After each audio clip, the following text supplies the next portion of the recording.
Hello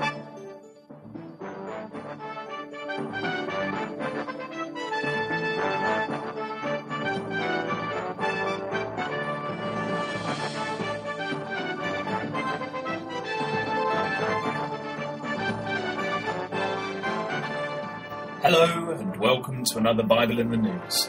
This week we review Russia's scary new weapons which will be ready for use in the next 2 years. The nations are indeed preparing for the great conflict of the latter days, as we would expect from Bible prophecy. This is Matt Davies joining you. In the Bible, in the book of Joel chapter 3, we read of a remarkable prophecy of our time.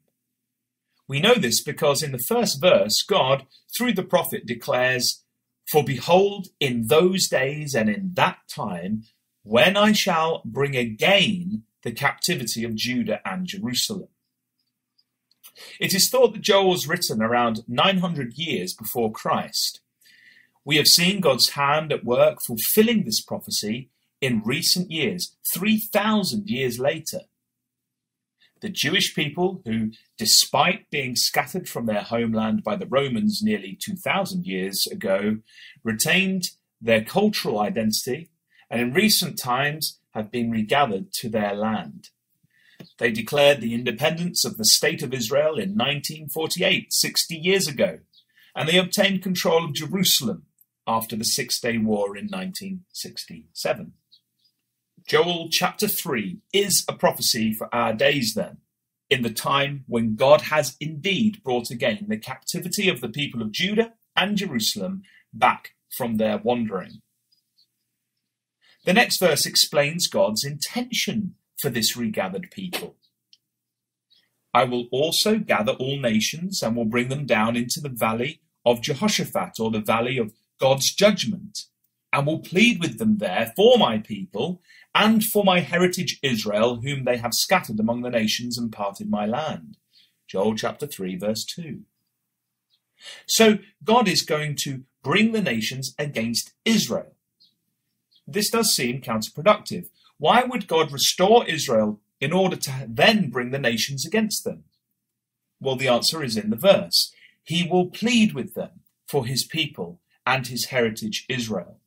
The people of Israel are set to become the center of an international controversy. They will be attacked by the nations, but then God will act in defense of his people. The grand point of all this is recorded later in the chapter. "The Lord Yahweh also shall roar out of Zion and utter his voice from Jerusalem, and the heavens and the earth shall shake. But the Lord Yahweh will be the hope of his people and the strength of the children of Israel. So shall ye know that I am Yahweh your God, dwelling in Zion, my holy mountain. Then shall Jerusalem be holy, and there shall no strangers pass through her any more." Joel chapter 3, verses 16 to 17. These things then have been revealed to any who wish to understand the Creator's purpose. He will use this coming conflict in order that people will know him.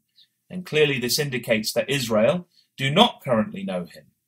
In that day, the world will know him, and he will dwell in Jerusalem, which will become the capital city of the kingdom of God on the earth. At this time, Jesus and his faithful followers will be kings and priests, and we shall reign on the earth, as it says in Revelation chapter 5, verse 10. This is ultimately where the world is heading, and this is God's great revealed purpose.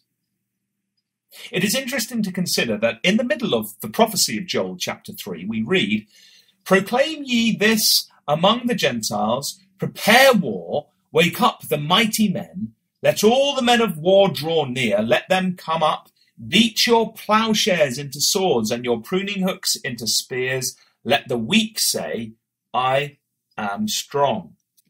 That's Joel 3, verse 9 and 10.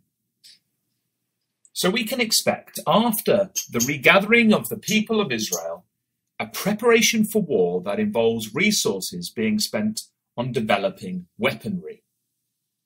In the companion prophecy of Ezekiel 38, we read of the principal nations involved in the coming conflict. The main leader of the attack, we are told, is Gog, who is the Prince of Rosh. Rosh is an ancient name for the people of the Rus, we now call the Russians. We would expect, therefore, to see them leading the way in the preparation for war in the latter days. This week in the news, we have once again read of Russia's preparations for war. CNBC reported on the 24th of May that, quote, Russia quietly conducted the world's longest surface-to-air missile test, end quote. In this report, it stated, quote, Russia quietly conducted the world's longest surface-to-air missile test, according to sources with direct knowledge of US intelligence concerning the weapons program. The S-500 surface-to-air missile system successfully struck a target 299 miles away, which the US assessed is 50 miles further than any known test, said the sources who spoke to CNBC on the condition of anonymity. The latest revelation comes 1 week after CNBC learned that multiple US intelligence reports assess that Russia will be capable of fielding a hypersonic glide vehicle called Avant-Garde, a weapon that no country can defend against, by 2020. The hypersonic weapon is capable of carrying a nuclear warhead and is designed to sit atop an intercontinental ballistic missile. Once launched, it uses aerodynamic forces to sail on top of the atmosphere, end quote. The Avant-Garde supersonic weapon is supposed to move at 20 times the speed of sound, so fast that it would be impossible to stop.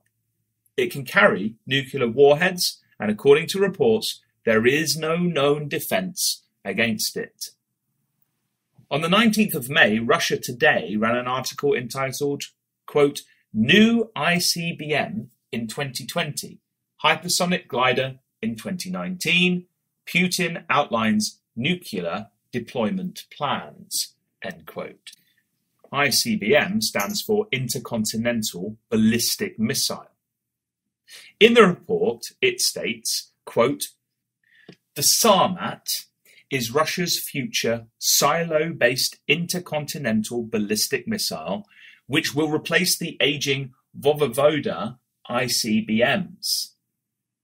The new weapon is said to have extended range, which allows such missiles to reach US territory from the south, where they cannot be stopped by anti-ballistic interceptors deployed in Alaska. The Avant-Garde is a nuclear warhead, which can glide through the atmosphere at hypersonic speeds that make it virtually impossible to intercept with modern and near-future technologies. The Sarmat is expected to carry Avant-Garde gliders. Both weapon systems were showcased by Putin in March during a key policy speech. He said they and several other weapons currently in development in Russia make American ABM systems incapable of reducing Russian nuclear deterrence in the foreseeable future. He said this means that Washington's decades-old effort to tip the strategic balance with Russia in America's favor has failed, end quote. The new Sarmat missile has been nicknamed the Satan II. These two weapons, which have been in this week's news, are 2 of 6 which Putin had announced back in March the 1st in his State of the Nation address. Other weapons he boasted of were a nuclear-armed underwater drone, supersonic cruise missiles and lasers, and a nuclear-powered cruise missile with unlimited range. ITV ran a report on the speech back in March and entitled it, quote, You listen to us now. Putin boasts of Russia's new invulnerable nuclear weapons, end quote. We can indeed see, then, the signs of the ramping up of efforts to be ready for war, with Russia leading the world now with its superior weaponry. Back in Joel chapter 3, we read of the preparation for war and that men would beat their plowshares into swords and their pruning hooks into spears. And in a complete reversal of the prophecy of the preparation to war, we read of the following in Micah, which speaks of the aftermath of the conflict. And he shall judge among many people and rebuke strong nations afar off, and they shall beat their swords into plowshares and their spears into pruning hooks.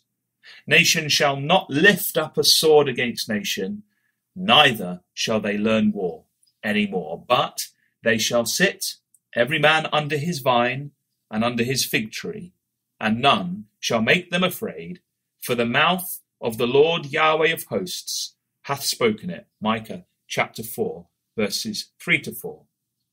What a time to look forward to, a time of peace and of righteousness in the coming kingdom of God. As we see the signs of the coming conflict unwittingly being set in motion by the powers of men, let us never forget that it is God, the creator of the heavens and the earth, who is in control of these things and who has a purpose which he will fulfill. Therefore we watch and wait for Christ's return, knowing that it is our lot to wait patiently as God calls out of the Gentiles a people for his name, who will be part of that coming kingdom. Acts 15:14. In the Psalms we read these words: rest in the Lord Yahweh, and wait patiently for him. Fret not thyself because of him who prospereth in his way, because of the man who bringeth wicked devices to pass. Psalm 37, verse 7. And so we watch and wait patiently. This has been Matt Davies. Join us again next week, God willing, for another Bible in the News.